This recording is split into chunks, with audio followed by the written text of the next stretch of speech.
Mga vlog man vlog.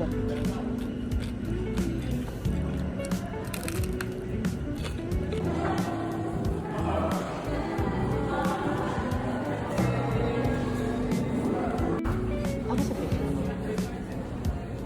Wow, isa ni luto no or hilaw. Luto ni hilaw. So hello everyone, welcome sa kaninga video no. So maunay ang buffet diri sa Philly Cafe sa No Star. So maunay ang first video ngayon nakita ang mga sausagon ng mga kinilaw. Napod na mga pickles, cheese. So maunay siya ang Japanese cuisine, mga sushi ni siya, mga salami kato mga hilig og mga sushi. Pwede ra kayo mo diri. Dagan kay diri mapilian ang lain klase. So napod sila dim sum diri na lain mga flavor sa ilang mga siopaw na sila strawberry flavor. Grabe no, hasta siopaw na yung flavor. As napod sila yung mga siomai diri. Siomai, spinach dumpling, pork dumpling, lain-lain klase sa mga meat nga ilang ipaghimo diri. Sa ilang dimsum napod chicken feet diya gisagol. Kunya sa kanila assorted tempuras na diri na mga veg tempura, shrimp tempura, napod siya onion calamares. Sagol-sagol yung pwede daghana kapilian diri. So maupo na siya ang Korean cuisine diri. Dagang kilang makaon diri man sa ilang Philly Cafe.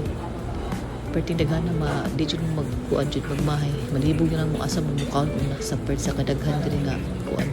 Ang pagkaon nila. Daghan pa jud kay pagkaonan diri nga wala pa na ko na video na uban. So mao po ni ang Indian cuisine nila sa katong mga hilig og mga masala, egg masala, chicken curry, veg curry. Tapos sila chips mga pang-Indian chips like mga mga papadog na sila chapata bread, napod sila biryani, chicken biryani sa katong ganadong mga chicken biryani. So mao ni mga Filipino food sa Busagon. Napod sila kanang singat katong veg, napod sila mga gibitay dili ng mga meat, manok, baboy, lechon kawali. Napod sila pizza, na sila droplets, chicken ski, fried crab, meat, tapos sila mga savory diri o kaning pork, honey pork ang nami kay ito kaning chicken, lami food, kaning beef brisket nga smoke style, and fish tangibi. Diba may continuation sa mga Korean cuisine, mga Korean food kaning siya. Na siya mga barbecue style sa Korean, mga fish. So napo sila yung mga fresh seafood diri nga ilang request ka ng order to request nga pwede ra mga pili mga hilaw diha ang mga fresh seafood, salmon, fish inyo ra ipaluto. Ina po sila cook seafoods diri sa kilid ana.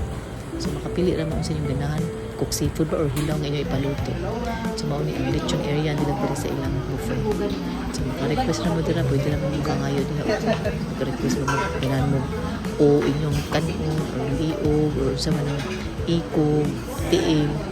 So diha nga tayo nangayo og palit kamay lang para makapiti po tagkaon ba lamia so diha nasugod na ko diha og panguha so akong giuna og makaning seafood kay mao jud akong pinaganahan seafood mo jud akong the best na food na akong ganahan jud so di na ko makaon og tahong akong gipili diha ang shrimp og ang mixed seafood lang nga ko og squid food so kanang tayo masabtan nakuha ko nagpaluto niya nag salmon tangigi squid so pwede ra man makaluto so pwede ra mo maka-request diha. Ya, pwede po mo makasabaw, ingon ana, mag-request mo na may mga hilaw di mga baboy, isda. So pwede ra mo makakaon, maka-request. So kani nga part mo ng pinaka-exciting part, ang dessert area. Grabe. Maka-enjoy ko grabe. Daghan na kapilian. Maglibog ka asa ka makuha una. Daghan dyan siya klase-klase. Asya mga pastry bread, mga kakanin, mga Filipino dessert, mga kakanin, biko, daghan na lagi. Pati mga naslay, mga fruits po diya. Dahil klase sa fruits. Busog jud di jud magmahay di ikamahay ninyo inyong 2K dire kay lami man pud luxury buffet gani di ba kani siya nga dessert mo ni akong pinaka favorite ice cream cake lami kay siya kanang yellow katong mango so kanang tayo magkakaon ako ana pinapiti pa Ano sagaran mga vlog man madlaw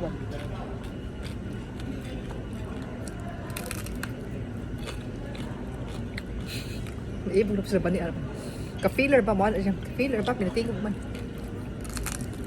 Bakit pura kapalit mo ha?